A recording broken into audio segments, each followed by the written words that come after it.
بکریاں اور اس کے علاوہ جو ہے وہ گائے، یہ مجھے سب سے زیادہ جو ہے وہ نظر آئی ہیں۔ اور ابھی بالکل میں قریب ہوں، تقریباً 2 کلومیٹر کا فاصلہ ہوگا اور میں وہاں نروٹ قلعہ جو ہے وہ پہنچوں گا۔ یہ بہت تاریخی قلعہ ہے اور اس کو جو ہے پھر اس پر جو ہے نوابوں نے قبضہ کیا تھا۔ اور اسی طرح سے آگے اسی راستے پر آگے چلے جائیں تو ایک قلعہ موج گڑھ بھی آتا ہے۔ تو یہ قلعہ مجھے نظر آیا تو اس طرح میں نے کیمرہ گھمایا تاکہ میں آپ کو دکھا سکوں کہ کتنی دوری پر جو ہے یہ ابھی بھی اس کے جو چند بچے ہوئے کھنڈرات اور آثار ہیں وہ نظر آ رہے ہیں، اور یہ جو ہے مجھے نظر آنے لگے۔ ابھی ایک پکا روڈ ہے اور یہ گزر کر میں جو ہے پہنچنے والا ہوں قلعہ کی طرف۔ اور یہاں پر بھی مجھے نظر آئی ہیں جو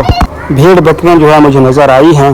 اور یہاں سے میرا دل کر رہا تھا کہ میں ان سے کہوں کہ مجھے کوئی خالص دودھ دے دیں، اور بس میں ایک مسافر تھا، پیاس بھی لگی ہوئی تھی، تو سوچا کہ یہ لوگ پھر غریب بھی ہوں گے یا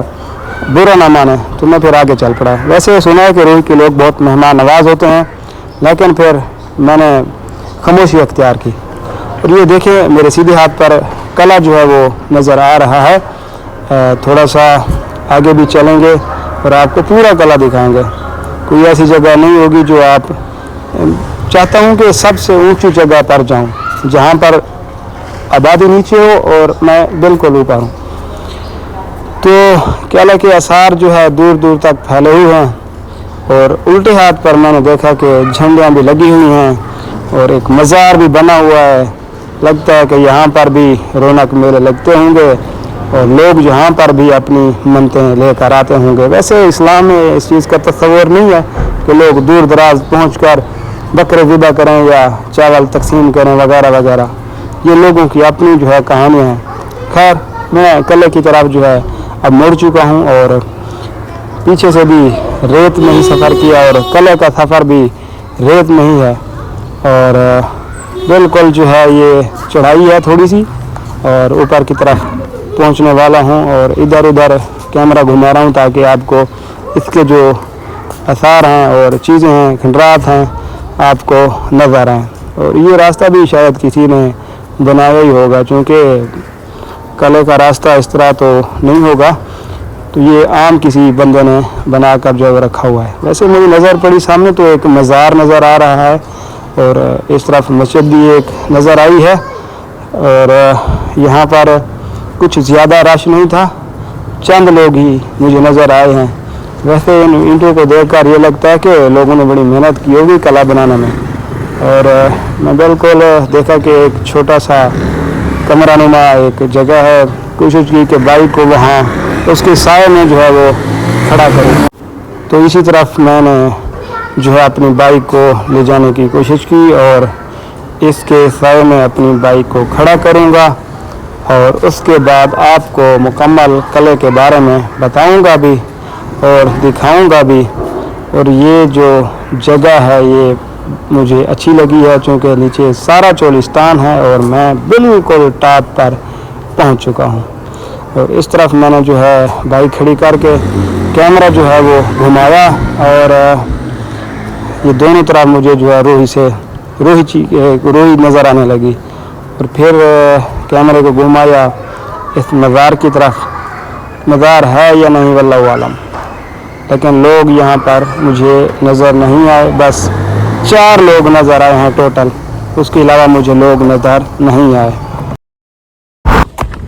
جی ناظرین، آپ دیکھ رہے ہیں کہ میں آپ سے باتیں کرتے ہوئے یہاں قلعے پہ پہنچ آیا ہوں، اور چاہ رہا تھا کہ سب سے اونچی جگہ پر ہو کر اس کی ویڈیو بنائے۔ زمین کھا گئی بادشاہ کیسے کیسے، یہ سارا صحرا ہے چاروں طرف، یہ دیکھیں۔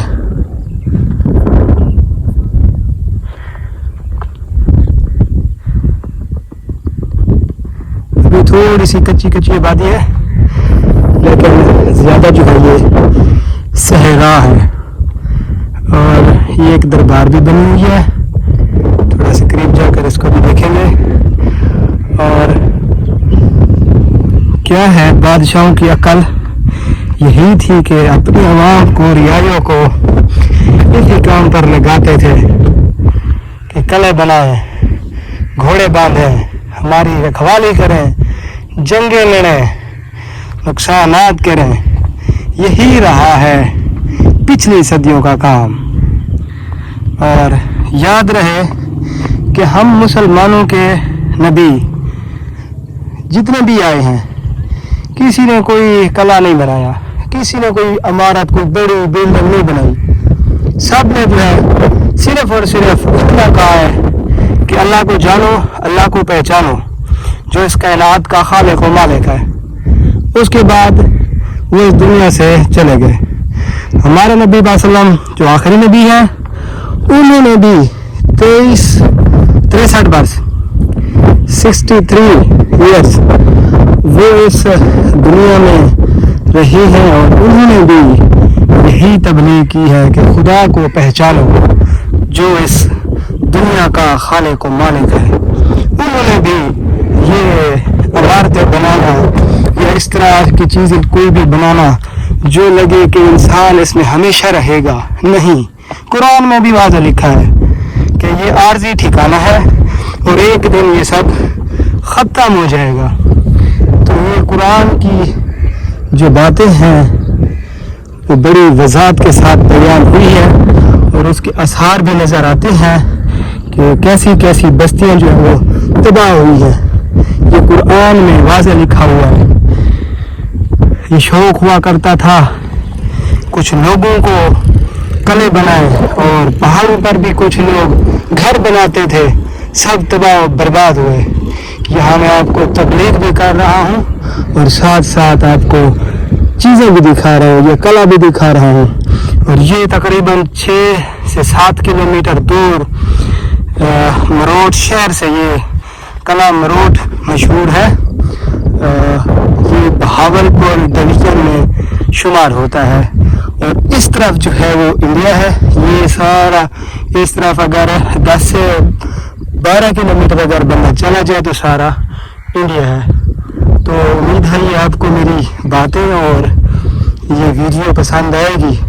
اور آپ احباب بھی اس کو توجہ سے سنیں گے اور احباب تک پہنچائیں گے اور یاد رہے کہ یہاں چولستان میں بکرے والے ملتے ہیں جو کہ یہاں چرواہے ہیں بکروں کا ریوڑ لے کر پھرتے ہیں اور مکھن وغیرہ تیار کرتے ہیں گھی وغیرہ تیار کرتے ہیں اور شہر والوں تک پہنچاتے ہیں تو یہی ان کا گزر بسر ہے یا بکرے سیل کرتے ہیں دمبے سیل کرتے ہیں یہ ان کا گزر بسر ہوا کرتا ہے اور اب یہاں چولستان میں بھی دیکھ رہا ہوں کہ یہ کپاس کاشت ہوئی پڑی ہے اور اسی طرح سے یہ جو گندم ہے وہ بھی کاشت کی جاتی ہوگی تو احتیاط سے بھی چلنا ہوتا ہے کہ کہیں یہ چیزیں گر ہی نہ جائیں یہ دیکھو یہ آنے والے دنوں میں جب خوب بارش ہوگی تو یہ گر جائے گی کیسے پھر بادشاہ جو ہے ہوا کرتے تھے اور ان کی یہاں پر سلطنت ہوا کرتی تھی رعایا ہوا کرتی تھی دربار لگا کرتے تھے حکم چلایا کرتے تھے اس کو پھانسی دے دو اس شہر کو تباہ کر دو اس بستی کو تباہ کر دو یہ کر دو وہ کر دو دیکھو آج وہ کچھ بھی نہیں ہے تو یہ دنیا فانی ہے ایک دن ہم سب نے چلے جانا ہے ٹھیک ہو گیا تو امید ہے یہ ویڈیو پسند آئے گی تو یہ سارا قلعہ ہی ہے جو آپ نے یہ دیکھ لیا ہے کوئی آنا چاہے تو وہ بھی آ سکتا ہے اس طرف جو ہے دربار کے آثار نظر آ رہے ہیں یہ نہیں پتہ کہ کیا چیز ہے ایک اہم بات یہ بتا دوں کہ یہاں ایک جین مت جو مذہب ہے وہ اس کے پیروکار جو تھے وہ یہاں مروٹ میں رہے ہیں اور ان کی عبادت گاہیں بھی تھیں لیکن اب عبادت گاہیں نظر نہیں آتی چونکہ وہ ہندوستان کے تقسیم کے بعد وہ انڈیا میں چلے گئے تھے اور یہ جو عبادت گاہیں ہیں یہ بھی صدیوں پرانی ہیں یہ آج کل کی تو ہے ہی نہیں کہ ہمیں نظر آ جائیں کوشش کر رہا ہوں کہ اگر کوئی چیز ملتی ہے تو اس کی بھی ویڈیو یا تصویر آپ لوگوں تک پہنچاؤں گا مجھے دیجیے اجازت اللہ حافظ